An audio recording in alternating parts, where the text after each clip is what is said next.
تو وہ جو ایک رافضی بیٹھا ہوا ہے امریکہ کے اندر، کیا نام ہے اس کا؟ نہیں وہ نہیں، حسن اللہ یاری.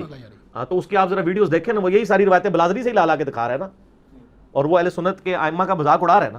مجھے لوگ کہتے ہیں حسن اللہ یاری کو جواب دوں، میں کیا جواب دوں اس کو؟ ٹھیک ہے، میں جواب دوں گا تو آپ میرے پر 295C لگائیں گے. آپ لوگ جواب دینا.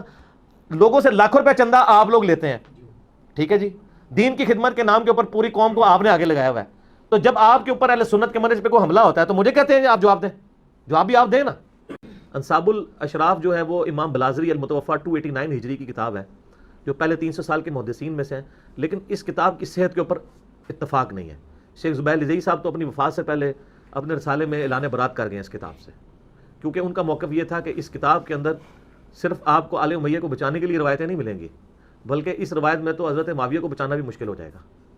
میں اصول برکت کے لیے آپ کو صرف ایک روایت بتا دیتا ہوں جو بلازری نے اپنی کتاب کے اندر لکھی ہوئی ہے، اور ایون مسند البزار میں بھی موجود ہے. ٹھیک ہے، کہ نبی الاسلام نے فرمایا، ایک صحابی کہتے ہیں کہ نبی الاسلام کے سامنے سے ایک اونٹ گزر رہا تھا، تو نبی الاسلام نے فرمایا اس اونٹ پر بیٹھے ہوئے پہ بھی لعنت، اس کے ہانکنے والے پہ بھی لعنت، اور اس کی مہار پکڑنے والے پہ بھی لعنت.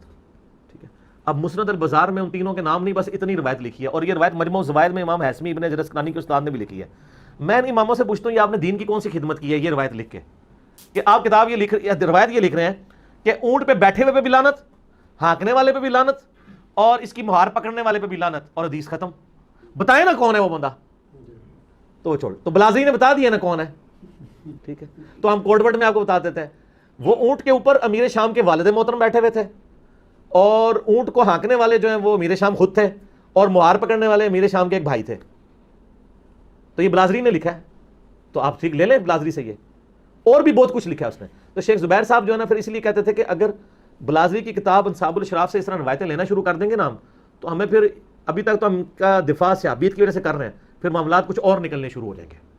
ٹھیک ہے نا. تو یہ کتاب فراڈ ہے. اس کے علاوہ تاریخ دمشق میں بھی باقی جگہ بھی موجود ہے. شیخ زبیر صاحب نے اپنی کتاب جو فضائل صحابہ میں نا یہ روایت لکھ کے نا انہوں نے لکھا کہ حلال بن یصاف تک اس کی سند صحیح ہے.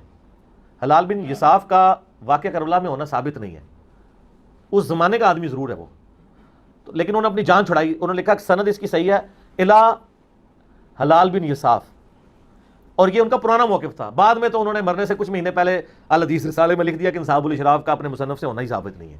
لہٰذا تو وہ اب میں مکتبہ اسلامیہ سے کہوں گا سر وہ فضائل صحابہ میں جو آپ نے یہ کہانی لکھی ہے نا 3 شرائط والی حضرت حسین کے چیپٹر میں، وہ کاٹ دو.